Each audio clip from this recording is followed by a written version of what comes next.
Guys, ಇವಾಗ ನಾವು ಮಂತ್ರಾಲಯಂ ರೋಡ್ಗೆ ರೀಚ್ ಆದ್ವಿ. ರೀಚ್ ಆಗಿದ್ದು 12:30ಗೆ. ನಾವು ಆಕ್ಚುಲಿ 12ಗೆ ರೀಚ್ ಆಗಬೇಕಿತ್ತು, ಟ್ರೈನ್ ಲೇಟ್ ಆಯಿತು.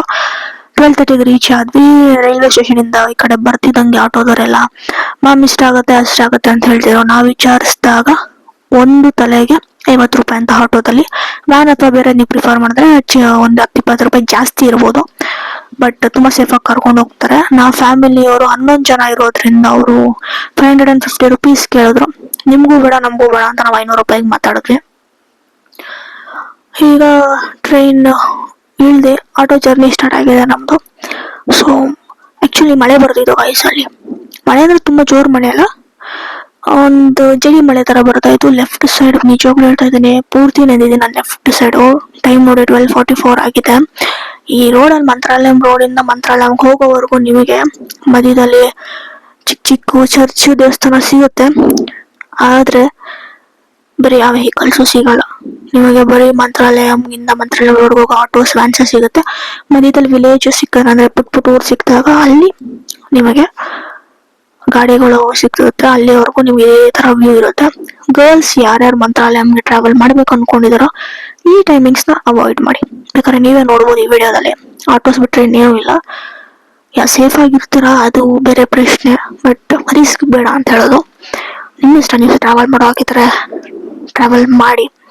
ಆ್ಯಂಡ್ ಇಲ್ಲಿ ಇನ್ನೊಂದೇನು ಅಂದರೆ ರೂಮ್ಸ್ ಸ್ಕ್ಯಾಮ್ ನೋಡ್ಕೊಳ್ಳಿ ಗೈಸ್ ಮಂತ್ರಾಲಯಮಲ್ಲಿ. ಯಾಕಂದರೆ ನಾನು ಆನ್ಲೈನಲ್ಲಿ ಚೆಕ್ ಮಾಡಿದಾಗ 300 ರೂಮ್ಸ್ ಅವೈಲೇಬಲ್ ಇರಬೇಕಿತ್ತು, ಬಟ್ 300 ರೂಮ್ಸ್ಗೂ 300 ರೂಮ್ಸ್ ಪೂರ್ತಿ ಬುಕ್ ಆಗಿರೋದ್ರಿಂದ ನಾವು ಅಲ್ಲಿ ಹೋಗಿ ರೂಮ್ಸ್ ಮಾಡ್ಕೊಬೇಕಾಗಿತ್ತು. ಸೊ ಅಲ್ಲಿ ರೂಮ್ಸ್ದು ದೇವಸ್ಥಾನದ ರೂಮ್ಸ್ ಹೇಗಿದೆ ಅಂದರೆ 120 ನೀವು ಚೆಕ್ ಇನ್ ಆದರೆ ಮಧ್ಯರಾತ್ರಿ 120ಗೆ ಚೆಕ್ಔಟ್ ಆಗಬೇಕು. ಸೊ 24 ಅವರ್ಸ್ಗೆ 500 ಡೆಪಾಸಿಟ್, ಎಕ್ಸ್ಟ್ರಾ 500 ರೆಂಟ್ ಅಂತ ಪೇ ಮಾಡಿಸ್ಕೊತಾರೆ. ನಾವು ಚೆಕ್ ಇನ್ ಆದಾಗ 120 ಆಗಿತ್ತು. ಅಲ್ಲಿ ಹೋಗಿ ರೀಚ್ ಆಗಿ ರೂಮ್ ಹುಡುಕಿ ಮಾಡಿದಾಗ, ಬಟ್ ಪ್ರೈವೇಟ್ ರೂಮ್ಸ್ ಹೇಗಿರುತ್ತೆ ಅಂತ ನನಗೆ ಗೊತ್ತಿಲ್ಲ. ಬಿಕಾಸ್ ಪ್ರೈವೇಟ್ ರೂಮ್ 800 ಹೇಳಿದ್ರು. ನಾ ಇಲ್ಲಿ ಮಂತ್ರಾಲಯಮಲ್ಲಿ ಏನು ಅಂದರೆ ಒಂದು ರೂಮಲ್ಲೇ 4 ಜನ ಇರ್ಬೇಕನ್ನೋ ರೂಲ್ಸ್ ಬೇರೆ ಇದೆ. ನಾವು 2 ರೂಮ್ ಸಾಕು ಅಂತ ಹೇಳಿದ್ವಿ, ಬಟ್ ಅವ್ರು 3 ರೂಮ್ ತೊಗೊಬೇಕಂದ್ರು. ನಾವು ನೋಡಿ ಈಗ ಮಂತ್ರಾಲಯಂ ರೀಚ್ ಆದ್ವಿ. ಈಗ ರೀಚ್ ಆಗಿ ಬೋರ್ಡ್ ಆದ್ಮೇಲೆ ಲೆಫ್ಟ್ ಸೈಡಿಗೆ ಸಿಗೋ ಎಲ್ಲಾನು ರೂಮ್ಸ್. ಇದೆಲ್ಲ ದೊಡ್ಡ ದೊಡ್ಡ ಹಾಲ್ಸ್ ತರ ಸಿಗುತ್ತೆ ನಿಮ್ಗೆ, ಒಂದೇ ಪೂರ್ತಿ ಹಾಲ್ ಸಿಗುತ್ತಿಲ್ಲಿ ನೋಡಿ. ಇನ್ನೇನು ಆಟೋನ ತಗೊಂಡೋಗಿ ನಮ್ಮನ್ನ ಮಂತ್ರಾಲಯಂ ಸರ್ಕಲ್ಗೆ ಹಾಕ್ತಾರೆ. ಸರ್ಕಲ್ ಹಾಕಾದ್ಮೇಲೆ ಇಲ್ಲಿ ತೋರಿಸ್ತೀನಿ ನೋಡಿ. ಈ ಪ್ರೈವೇಟ್ ರೂಮ್ಸ್ ಅವ್ರು ಆಕ್ಚುಲಿ ನಿಂತಿರ್ತಾರೆ, ಇಷ್ಟಾಗುತ್ತೆ ರೂಮ್ಗೆ ಅಂತ ಹೇಳಿ ಪ್ರೈವೇಟ್ ರೂಮ್ಸ್ ಅವ್ರು ನಿಂತಿರ್ತಾರೆ ಇಲ್ಲೇ ಮುಂದೆ. ಬನ್ನಿ ತೋರಿಸ್ತೀನಿ. ಬಟ್ ರೂಮ್ಸ್ ಮಾಡ್ಬೇಕಾದ್ರೆ ದಯವಿಟ್ಟು ನೋಡ್ಕೊಂಡು ಮಾಡಿ. ದುಡ್ಡು ಜಾಸ್ತಿ ಕೊಡೋದು ಅನ್ನೋದಲ್ಲ, ಬಟ್ ಚೆನ್ನಾಗಿರ್ಬೇಕು ರೂಮ್ಸ್ ಆಕ್ಚುಲ್ ಆಗಿ. ಸೊ ಇಲ್ಲಿ ಬಂದ್ರೆ ಇಲ್ಲಿ ಛತ್ರಿ ಹಿಡ್ಕೊಂಡು ನಿಂತಿದ್ದಾರೆ ನೋಡ್ತಿದಾರ, ಇವರೆಲ್ಲರೂ ಪ್ರೈವೇಟ್ ರೂಮ್ ಬ್ರೋಕರ್ಸ್. ಇವ್ರು ಆಕ್ಚುಲಿ ಹೇಳ್ತಾರೆ ಎಷ್ಟು ರೇಟ್ ಇದೆ, ಎಷ್ಟು ದಿನಕ್ಕೆ ಕೊಡ್ತೀನಿ ಅಂತ. ನಾವು ಇಲ್ಲಿ ಆಟೋ ನಂಗೆ ದುಡ್ಡು ಕೊಟ್ಟು ನಮ್ಮ ಫ್ಯಾಮಿಲಿಯವ್ರು ಮಾತಾಡ್ತಿದ್ರು ಅಲ್ಲಿ. ಅಷ್ಟರಲ್ಲಿ ನಾನು ಇರೋ ಇನ್ಫಾರ್ಮೇಶನ್ ಪ್ರಕಾರ ಇಲ್ಲಿ ಸೆಂಟ್ರಲ್ ರಿಜಿಸ್ಟ್ರೇಷನ್ ಆಫೀಸಲ್ಲಿ ಗೌರ್ಮೆಂಟ್ ರೂಮ್ಸ್ ಅವೈಲೇಬಲ್ ಇದ್ರೆ ಕೊಡ್ತಾ ಏನೋ ಇನ್ಫಾರ್ಮೇಶನ್ ಇತ್ತು. ಸೊ ನಾನು ರೈಟ್ ಸೈಡಲ್ಲೇ ಸೆಂಟ್ರಲ್ ರಿಸೆಪ್ಷನ್ ಆಫೀಸ್ ಇತ್ತು.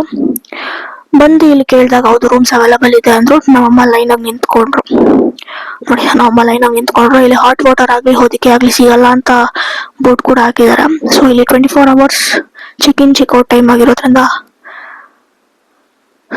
ಏನು ಮಾಡೋಕ್ಕಾಗಲ್ಲ. ಸೊ ನಮಗೆ ರೂಮ್ ಸಿಕ್ಕಿದ್ದು ಮೂಲಾರಾಮ ನಿಲಯಮಲ್ಲಿ. ಆಕ್ಚುಲಿ ರೂಮ್ ತುಂಬಾ ಚೆನ್ನಾಗಿದೆ ಗೈಸ್. ಒಂದು ರೂಮ್ಗೆ 1000 ರೂಪಾಯಿ, ತುಂಬಾ ಜಾಸ್ತಿನೇ ಇರ್ಬೋದು, ಬಟ್ ನನಗೆ ಜಾಸ್ತಿ ಅನಿಸ್ತು. ನಿಮಗೆಲ್ಲ ಓಕೆ ಅನ್ಸಿದ್ರೆ ನೀವು ಟ್ರೈ ಮಾಡಿ, ಓಕೆನಾ. ಸೊ ಇದು ಎಂಟ್ರೆನ್ಸ್ ಆಗಿತ್ತು. ಯಾಕೆ ಅಂದರೆ 500 ರೆಂಟ್ 500 ಡೆಪಾಸಿಟ್ಟು ನನಗೇನು ಓಕೆ ಅನಿಸಿಲ್ಲ. ಬಟ್ ಪ್ರೈವೇಟಲ್ಲಿ 800 ರೂಪಾಯಿ ಅಂತ ಹೇಳಿದ್ರು. ಅಲ್ಲಿ ಹೋಗಿರೋ 1600 ರೂಪಾಯಿ ಎಲ್ಲ ಮುಗಿದಿತ್ತು. ಬಟ್ ಇಲ್ಲಿ 3000 ರೂಪಾಯಿ ಆಯಿತು. ರೂಮ್ ಹೇಗಿದೆ ಅಂತ ನೋಡೋಣ ಬನ್ನಿ. ಫಸ್ಟು ಕೊಟ್ಟಿರೋ 3000 ರೂಪಾಯಿಗೆ ವರ್ತ್ ಇದೆಯಾ ಅಂತ. ಆಚೆ ನೋಡ್ಲಿಕ್ಕೆಲ್ಲ ತುಂಬ ಕ್ಲೀನಾಗಿದೆ, ಕ್ಲೀನಾಗಿ ಮೇಂಟೈನ್ ಮಾಡಿದ್ದಾರೆ. ನಾನು ಎಲ್ಲೇ ಹೋದ್ರೂ ಪ್ರಿಫರ್ ಮಾಡೋದು ಮೇನ್ ಬಾತ್ರೂಮ್ಸ್. ಬಿಕಾಸ್ ನಮ್ಮ ಡೇ ಸ್ಟಾರ್ಟ್ ಆಗೋದೇ ಬಾತ್ರೂಮ್ಸ್ ಇದೆಲ್ಲ ಟ್ರಿಪ್ಸ್ಗೆ ಹೋದಾಗ. ಅದೊಂದು ಕ್ಲೀನಾಗಿತ್ತು ಅಂದ್ಬಿಟ್ರೆ ನಿಜವಾಗ್ಲೂ ಹೇಳ್ತಾ ಇದ್ದೀನಿ, ಎಲ್ಲೇ ಹೋದ್ರು. ಇಲ್ಲ ನಮ್ಮ ಅಕ್ಕ ಓಪನ್ ಮಾಡ್ತಿದ್ದಾಳೆ ರೂಮು. ಬನ್ನಿ ಒಳಗಡೆ ಹೋಗೋಣ. ಆಲ್ರೆಡಿ ಇದಾರೆ ಅನ್ಸುತ್ತಿರು, ಆಲ್ರೆಡಿ ಬ್ಯಾಗ್ಸ್ ಇಟ್ಟಿದ್ದಾರೆ ವಿಡಿಯೋಗೋಸ್ಕರ. ಮತ್ತೆ ನಮ್ಮ ಅಕ್ಕ ರೂಮ್ ಓಪನ್ ಮಾಡಿದ್ಲು. ಸೊ ಇದು ರೂಮ್ ಗೈಸ್, ಒಂದು ಬೆಡ್ ಇದೆ ಬನ್ನಿ. ಇಲ್ಲಿ ಡ್ರೆಸ್ಸಿಂಗ್ ಟೇಬಲ್ ತರ ಇದೆ, ಡ್ರೆಸ್ಸಿಂಗ್ಗೆ ಸ್ವಲ್ಪ ಜಾಗ ಇದೆ, ಮಿರರ್ ಇದೆ. ವಾವ್, ಬಾತ್ರೂಮ್ ತುಂಬಾ ಚೆನ್ನಾಗಿದೆ, ನನಗೆ ಇಷ್ಟ ಆಯ್ತು. ಬಾತ್ರೂಮ್ ಆಕ್ಚುಲಿ ಚೆನ್ನಾಗಿದೆ, ವೆಸ್ಟರ್ನ್ ಕಮೋಡ್ ಬೇಡ ಇದೆ. ಸೊ ವಯಸ್ಸಾಗಿರೋರು ಇದ್ರೆ, ಎಲ್ಲ ಆಪರೇಷನ್ ಅದಕ್ಕಿರೋರು ಇದ್ರೆ ತುಂಬಾ ಹೆಲ್ಪ್ಫುಲ್ ಆಗುತ್ತೆ. ನಾವು 3 ರೂಮ್ ಮಾಡಿದ್ವಿ ಬನ್ನಿ. ಆ ಕಡೆ ಎದುರುಗಡೆ ರೂಮ್, ಎದುರುಗಡೆ 2 ರೂಮ್ ಇದೆ. ಎದುರುಗಡೆ ರೂಮ್ ಅಲ್ಲಿ ಇಲ್ಲಿ ನಾನು, ಅಮ್ಮ, ನಮ್ಮಮ್ಮ ನೋಡಿ ನಮ್ಮ ಅಕ್ಕಗೆ ಟುಮ್ಮಿ ಅಂತ ಕರೆದು ಆಲ್ರೆಡಿ ಮಲಗ್ತಿದ್ದಾಳೆ. ಆ ಕಡೆ ಸೈಡ್ ಬೆಡ್ ಹಿಡ್ಕೊಂಡಿದ್ದಾಳೆ ಅಂತ ಇದ್ ಮಾಡ್ತಿದ್ದಾರೆ. ಒಂದು ವಿಂಡೋ ಇರುತ್ತೆ, ಸ್ಲೈಡಿಂಗ್ ವಿಂಡೋ ರೂಮ್ ಅಲ್ಲಿ. ಅಂಡ್ ಇಲ್ಲಿ ಎದುರುಗಡೆ ನಮ್ ದೊಡ್ಡಮ್ಮ, ಇಬ್ರು ದೊಡ್ಡಮ್ಮ, ಅಜ್ಜಿ, ಅತ್ತೆ, ಗುಂಡ ಈ ರೂಮ್ ಅಲ್ಲಿ ಇರ್ತಾರೆ. ಸೊ ಇನ್ನೊಂದು ಆ ಕಡೆ ಈ ರೂಮ್ ಕೂಡ ಸೇಮ್ ಆಗೇ ಇರುತ್ತೆ. ಇನ್ನೊಂದು ರೂಮ್ ಕೂಡ ಸೇಮ್ ಆಗಿದೆ. ಆ ರೂಮ್ ಅಲ್ಲಿ ನಮ್ಮಮ್ಮ, ತಾತ, ಮತ್ತೆ ನನ್ನ ತಮ್ಮ ಇರ್ತಾರೆ. ಮತ್ತೆ ಹೋದ್ರು ನೋಡಿ ಇಲ್ಲಿ ಈ ರೂಮ್ ಕೂಡ ಸೇಮ್ ಇದೆ. ಏನ್ ಮಾಡ್ತಿದ್ದಾರೆ ನೋಡೋಣ. ನಮ್ ಗುಂಡ ಎದ್ದಿದ್ದಾನೆ, ಅವ್ನು ನೋಡಿ ಅಳ್ತಾ ಇದ್ದಾನೆ, ಮಲಗ್ ಬಂದಿದ್ದ. ನನ್ನ ತಮ್ಮ ಇಟ್ಕೊಂಡು ಆಟ ಆಡಿಸ್ತಿದ್ದಾನೆ. ಅವನ ಮನೆ ಇದೇ ಬರ್ತಿದೆ ಅನ್ಕೊಂಡು ನನ್ನ ತಮ್ಮ ಕೊಡಕ್ ಹೋಗಿದ್ದಾನೆ. ಸೊ ಇಷ್ಟೆಲ್ಲ ಆಗೋಷ್ಟೊತ್ತಿಗೆ ಗೈಸ್ ನೈಟ್ 1:30 ಆಗಿದೆ. ನಾನು ಮಲ್ಕೊಂತೀನಿ, ನೀವು ಮಲ್ಕೊಳ್ಳಿ ಅಂತ ಹೇಳ್ತಾ, ನನ್ನ ವಿಡಿಯೋಸ್ ಇಷ್ಟ ಆಗಿದ್ರೆ ಲೈಕ್, ಶೇರ್, ಕಮೆಂಟ್ ಮಾಡಿ, ಚಾನಲ್ ಸಬ್ಸ್ಕ್ರೈಬ್ ಮಾಡೋದ್ ಮರಿಬೇಡಿ. Love you all, by.